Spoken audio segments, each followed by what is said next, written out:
Good day, Junior Tickies. I'm Mrs. Brimacombe, and we are going to look at adjustments where the focus is going to be on business expenses. Before we start with the activities, if I look at GARP principle, matching says that all income and expenses must be shown for this accounting period, which is equal to 12 months. Anything that falls outside of that accounting period must be taken out, and anything short must be added. Now, this is very important to understand. Other GARP principles applied is consistency and prudence. Prudence means being conservative. So if we now look at expenses, any expenses which is paid in advance must be subtracted. It doesn't form part of my expense for this accounting period. Where do we take it to? Prepaid expense, which is a current asset. Any expense which is still outstanding must always be added. Why? Because it does form part of my expense for this accounting period. Therefore, we are going to take it to accrued expense, which is a current liability. If I now look at the first activity, we need to show the effect on the accounting equation and indicate how it will appear in your financial statements. So the first adjustment, the auditors are owed a further 38,000 after completing the audit. There's no calculation involved here. So we are going to start by opening up audit fees and what is the amount from the pre-adjustment trial balance.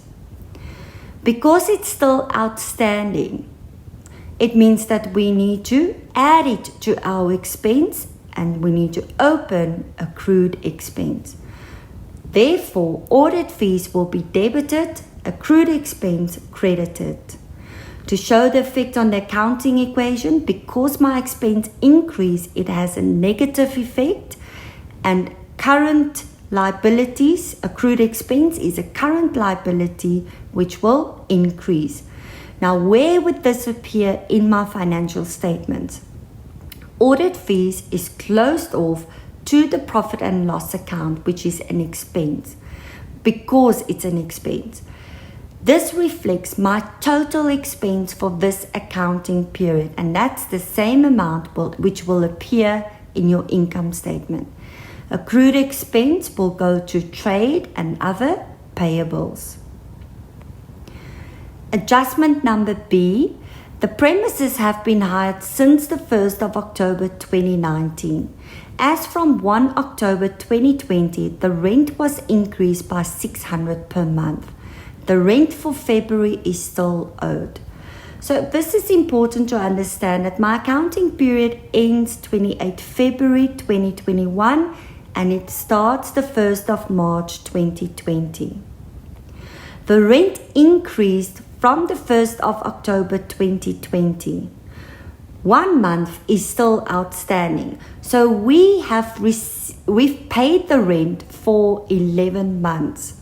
But now I cannot take the total from the pre-adjustment trial balance and divide it by 11 due to the fact of the increase of 600. So how do we approach this?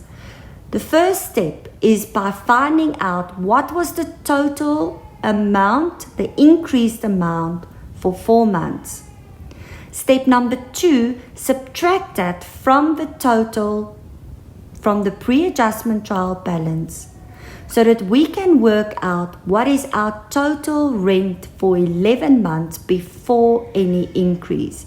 Once we know what is the amount before, we simply add the 600 to find out the monthly rent after the increase. Because this is an expense which is still outstanding, it means that we now need to add it to our rent expense. Therefore, rent expense is debited because our expenses increase on the debit side. Double entry principle, for every debit, there's a credit. To show the effect on the accounting equation, because our expense increase, it will have a negative effect on the owner's equity. Accrued expense is a current liability, so our liabilities will plus. At the end of the accounting period, rent expense is closed off to the profit and loss account to show what is my total expense for this accounting period. That is the same amount which will appear in your income statement. In my balance sheet, we're going to have trade and other payables 13,100. Adjustment C. Advertising is currently 1,725 per month. The premium was increased on 1st of September 2020 by 15%. If I draw a timeline, again my accounting period ends 28 February 2021 and it starts the 1st of March 2020. For 6 months, the advertising was at 100%, and for 6 months it was at 115%. Why? Because it increased by 15%. Now just be very careful. It says the advertising is currently 1,725, which means it's after the increase. So to find out what is it before the increase, we need to say times 100 divided by 115. So this will provide us with the monthly expense before the increase. Now we need to find out. For 6 months, the advertising was at 1,500, and for 6 months, it was at 1,725, which means that my total advertising cost for this year should be 19,350. So if we look at our T account and we start with the total from the pre-adjustment trial balance, advertising has a total brought forward of 15,900. My expense for this year should be 19,350, which means there's an amount outstanding of 3,450. So before we move forward, just to pause for a minute and think about what we've done. In this adjustment, we've needed to find out what was our total expense for this accounting period. Now, the advertising increased with 15%. So we needed to find out the amount before the increase so that we can work out for 6 months before the increase, for 6 months after the increase. Anything that is still outstanding must be added and taken to the accrued expense. To show the effect on the accounting equation, because my expense increased, it will have a negative effect on the owner's equity. Accrued expense is current liability, so current liabilities will plus. On my financial statements, my total expense for this accounting period is 19,350, which will appear in the income statement, and in trade and other payables, we will have accrued expense 3,450. Looking at adjustment D, the company has 4 directors earning the same fee. One director resigned on 31 May 2020 and received his fees up to date. Another director is still owed his fees for January and February 2021. So if we break this down, we've got 4 directors. One director resigned 31 May 2020 and received his fees up to date. So from the 1st of March until 31 May is equal to 3 months. Another director is still owed his fees for January and February, which means that 2 months is still outstanding, and he only received his director's fees for 10 months. The other two directors received their full director's fees for this accounting period. So how do we approach this adjustment to find out what is still outstanding?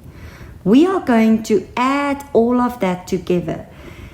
If I add it together, it equals 37 months. And then we're going to take the total from the pre-adjustment trial balance and we're going to say 2, because 2 months is still outstanding, divided by 37 is equal to 180,000. Director's fees is an expense, so the total brought forward appears on the debit side. How much must be added to that? 180,000 for every debit. There's a credit, so accrued expense is going to be credited with 180,000. To show the effect on the accounting equation, because my expense increased, it has a negative effect on the owner's equity. And accrued expense is a liability, so liabilities plus. My total director's fee for this accounting period is closed off. If you look at the director's fees, it's closed off to the profit and loss account, 3,510,000. This is my total expense for this accounting period, which will appear in my income statement. In my balance sheet, we will have trade and other payables, accrued expense, 180,000. Activity 2. Show the effect on the accounting equation and indicate how it will appear in your financial statements. So if I look at the adjustment, insurance included an annual premium of 8,640 paid for a period ending 31 July 2021. Immediately you should realize, but this falls outside of my accounting period, and anything outside of my accounting period must be taken out. So if I look at a timeline, I only care about what falls outside. So if we start counting from the 1st of March 2021 until 31 July 2021, it means 5 months must be taken out. Now, very important, do not take the 45,500 from the pre-adjustment trial balance and say times 5 divided by 12. Included into that total is an amount of 8,640. Annual means 12 months. So we've paid this for 12 months until 31 July. So to find out the amount which should be taken out, we're simply going to say 8,640 times 5 divided by 12. To take it out, it means that insurance must be credited because the minus appears on the credit side. Prepaid expense is debited. The effect on the accounting equation, because my expense decreased, it will have a positive effect on the owner's equity. Prepaid expense is an asset, so plus 3,600. On my financial statements, my total insurance for this accounting period is 41,900. So what do? Look at the insurance. We take the total from the pre-adjustment trial balance and we minus that which we paid in advance. So in my income statement, I will have insurance 41,900 and in trade and other receivables 3,600 as a prepaid expense. Looking at adjustment B. The premises have been hired since the 1st of July 2020. Rent has been paid to the end of April 2021. Immediately realized this falls outside of our accounting period. Due to COVID, it was agreed that the rent will decrease with 500 per month from the 1st of March 2021. So be very careful when there's actually a decrease in the amount. So where do we start? You should realize my accounting period ends 28 February 2021. It means it starts the 1st of March 2020. The premises has been hired since the 1st of July 2020. So not since the beginning of the accounting period. So now the rent has been paid until the end of April. And the rent decreased with 500 from the 1st of March. So this means for 8 months, from July until 28 February 2020, it was equivalent to before the increase, and then from the 1st of March, it was minus 500. So how do we calculate this? The same as we've done before. We are going to take out the increased amount. Sorry, in this case, the decreased amount. So we're going to say 500 times 2 equals 1,000.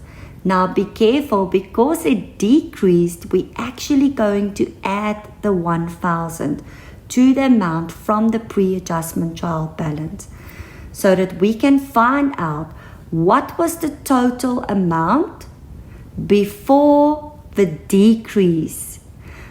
Then we can find out what was the total amount after the decrease. So if I look at my rent expense, we have a total brought forward of 59,000.